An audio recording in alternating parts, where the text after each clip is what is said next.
Hello, students.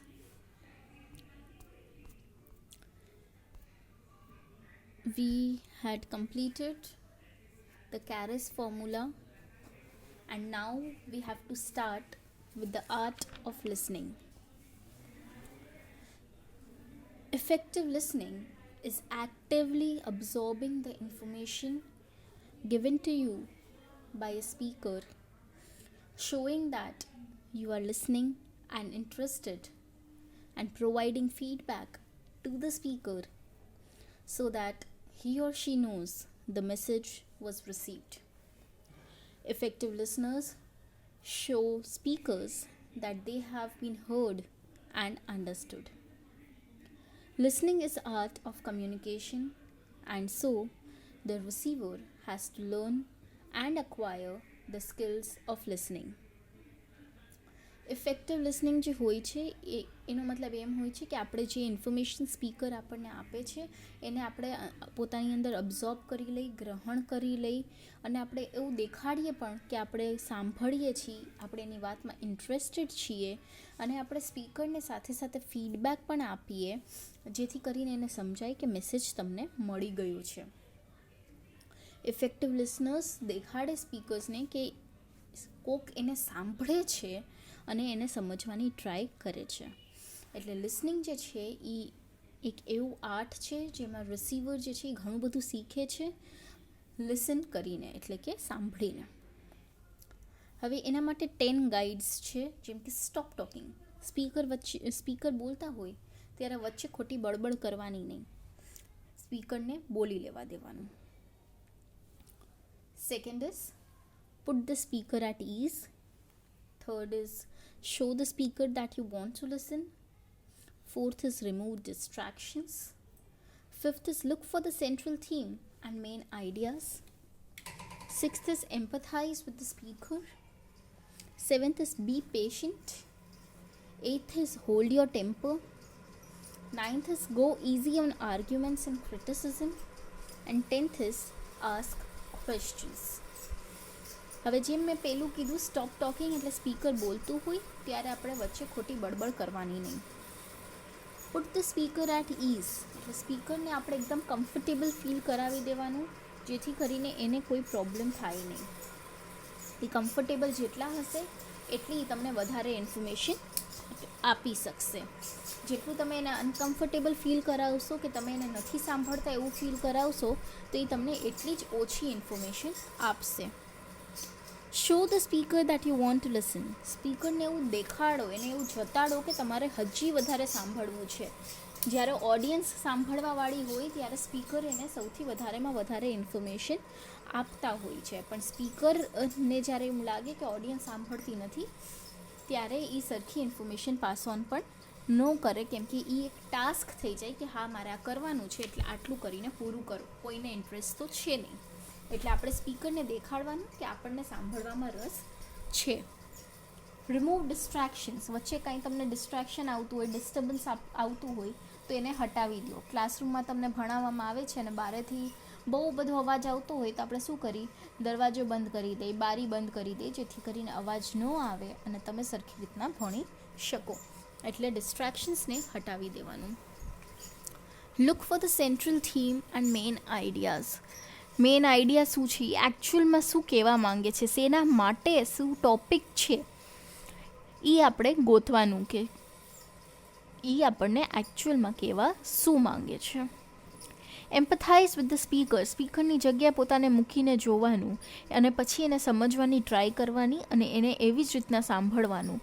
તમે ત્યાં ઊભા હો અને કોઈ તમને ન સાંભળતું હોય તો તમને પણ નથી ગમવાનું. એટલે આપણે ધ્યાન રાખવાનું કે આપણે કોઈ પણ સ્પીકરની સાથે એવું ન કરીએ. બી પેશન્ટ. તમને કાંઈ ડાઉટ હોય તો તમે વેઇટ કરો, પેશન્ટ રહ્યો. જ્યારે એનું આખું બોલવાનું પૂરું થઈ જાય પછી તમારે તમારા ડાઉટ્સ પૂછવા, જેથી કરીને એને પણ કોઈ ડિસ્ટર્બન્સ થાય નહીં. અને ઇનકેસ તમારો ડાઉટ એ આગળની પોતાની સ્પીચમાં ક્લિયર કરવાના હોય યા પછી આગળ જે બોલવાના હોય એનાથી કદાચ તમારો ડાઉટ પોતાની મેળે જ ક્લિયર થઈ પણ જાય. 8th is hold your temper, ગુસ્સે નહીં થવાનું. કદાચ કોઈક વખત એવું પણ બને કે સ્પીકર અને તમારા મંતવ્યો, ઓપિનિયન્સ જે છે એ મેચ ન થતા હોય, તો તમને ગુસ્સો આવી જતો હોય, તો આપણે ગુસ્સો કરવાનો નથી. આપણે પોતાના ગુસ્સાને પકડીને રાખવાનું છે. Go easy on arguments and criticism. જ્યારે તમે અગર સ્પીકરની સાથે આર્ગ્યુમેન્ટ્સમાં આવી ગયા છો, તો તમે એને બોલવાનો પણ ચાન્સ આપો. એમ નહીં કે તમે એટલા બધા જોશમાં આવી જાઓ કે તમે ભૂલી જાઓ કે લિમિટેશન શું હોઈ શકે છે. મર્યાદામાં રહીને આર્ગ્યુમેન્ટ કરવાની. 10th is ask questions. જે ન સમજાણું હોય એમાં ડેફિનેટલી તમે ક્વેશ્ચન પુટઅપ કરી શકો છો. સો આ 10 પોઈન્ટ્સ હતા આર્ટ ઓફ લિસનિંગના. First was stop talking. Second, put the speaker at ease. Third, show the speaker that you want to listen. Fourth, remove distractions. Fifth, look for the central theme and main ideas. Sixth, empathize with the speaker. Seventh, be patient. Eighth, hold your temper. Ninth, go easy on arguments and criticism. 10th, ask questions. હવે આપણે effective અને ઇનઇફેક્ટિવ listeners વચ્ચેનો difference જોવાનો છે. જે effective listeners છે એ actively આખી વાત સાંભળશે, અને ઇનઇફેક્ટિવ લિસનર્સ છે એ લિસન પેસિવલી. હવે એક કામ કરીએ, પહેલાં આપણે ઇફેક્ટિવ લિસનર્સના બધા પોઈન્ટ્સ વાંચી લઈએ, પછી ઇનઇફેક્ટિવ લિસનર્સના વાંચીએ, અને પછી આપણે કમ્પેર કરીએ. Effective listeners listen actively, take careful and complete notes, make frequent eye contact with speaker, stay focused on the speaker and the content, mentally paraphrase key points to maintain attention level and ensure comprehension, adjust listening style to the situation, give the speaker non-verbal cues, save questions or points of disagreement until an appropriate time, overlook stylistic differences and focus on the speaker's message, make distinctions between main points and supporting details, look for opportunities to learn. એટલે effective listener શું કરશે? Actively આખી વાતને સાંભળશે, એનું મગજ ત્યાં જ રહેશે, ક્યાંય બીજે ભટકવાનો નથી. એ લોકો નોટ્સ પણ સાથે સાથે બનાવતા જશે, આખી નોટ્સ બનાવશે જેથી કરીને કાંઈ મિસઆઉટ ન થઈ જાય. સ્પીકરની સાથે કોન્સ્ટન્ટલી એનો આઈ કોન્ટેક્ટ જે છે એ મેન્ટેન્ડ રહેશે, જેથી કરીને સ્પીકરને સમજાય કે એ સાંભળે છે. એ પછી એનું ધ્યાન પૂરેપૂરું સ્પીકર અને જે બોલે છે, જે કોન્ટેન્ટ એ આપે છે એના ઉપર જ રહેશે. મેન્ટલી એ કી પોઈન્ટ્સને માઇન્ડમાં મેન્ટેન કરતા જશે, જેથી કરીને એનું અટેન્શન એકદમ ત્યાં ને ત્યાં રહે, અને પછી આખી વાતને જોડીને એમાંથી કંઈક મિનિંગ ફાઇન્ડ આઉટ કરવાની ટ્રાય કરશે. સિચ્યુએશનના હિસાબે પોતાની લિસનિંગ સ્ટાઇલને એડજસ્ટ કરશે. લિસનિંગ સ્ટાઇલ શું છે એ આપણે હવે આગળ ચેપ્ટરમાં ભણવાના જ છીએ. સ્પીકરને નોન વર્બલ ક્યુઝ આપશે, એટલે કે નોડ કરશે કે હા ભાઈ હું સાંભળું છું. પછી કોઈક વખત તમારા ફેસ ઉપર ક્વેશ્ચન માર્ક આવી જાય તો સ્પીકર સમજી જાય કે તમને નથી સમજાતું. તો એ બધા શું છે? નોન વર્બલ ક્યુઝ, કે તમે કહેતા નથી સમજાતું કે સમજાય છે, પણ તમારી બોડી લેંગ્વેજ જે છે એ કહી દે છે. એટલે તમે ઇફેક્ટિવ લિસનર્સ જે છે એ સ્પીકરને એવા નોન વર્બલ ક્યુઝ પણ ઘણા આપતા હોય છે. પછી ક્વેશ્ચન્સ યા કોઈ વાતે એને આર્ગ્યુ કરવું હોય તો એ નોટ ડાઉન કરી રાખે, બધું પતે એના પછી અપ્રોપ્રિએટ ટાઈમ આવે ત્યારે એને પૂછે છે. સ્ટાઇલમાં ઘણા સ્પીકર્સને ડિફરન્સ હોય, તો કોઈની મસ્તી નહીં ઉડાડવાની, પણ એ એકચ્યુઅલી આપણને કહેવા શું માંગે છે એની ઉપર આપણે વધારે ફોકસ કરવાનું હોય છે. મેઇન પોઈન્ટ્સ અને એક્ઝામ્પલ્સ કે કોઈ વસ્તુ સમજાવવા માટે મેં તમને કંઈ વાત કરી હોય તો એના વચ્ચેનો એને ડિફરન્સ પણ ખબર હોવી જોઈએ.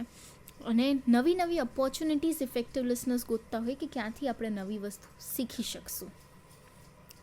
આ હતી ઇફેક્ટિવ લિસનર્સની વાત.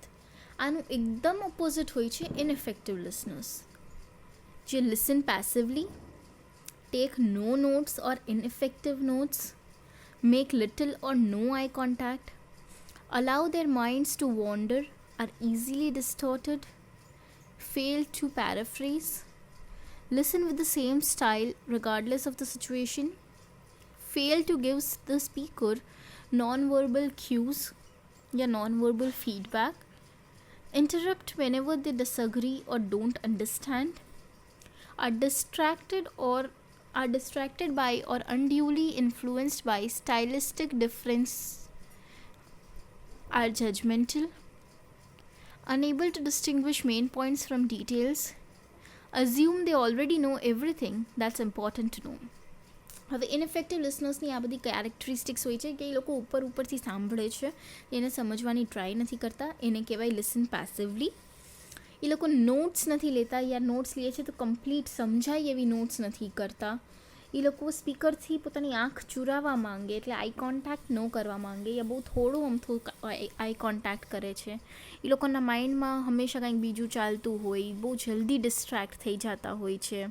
એ લોકો આખી વાતનો મિનિંગ પછી સમજી ન શકે, કેમ કે વચ્ચેનું માઇન્ડ ત્યાં હોય નહીં, એટલે એ લોકો આખી વાતને સમજી પણ ન શકે.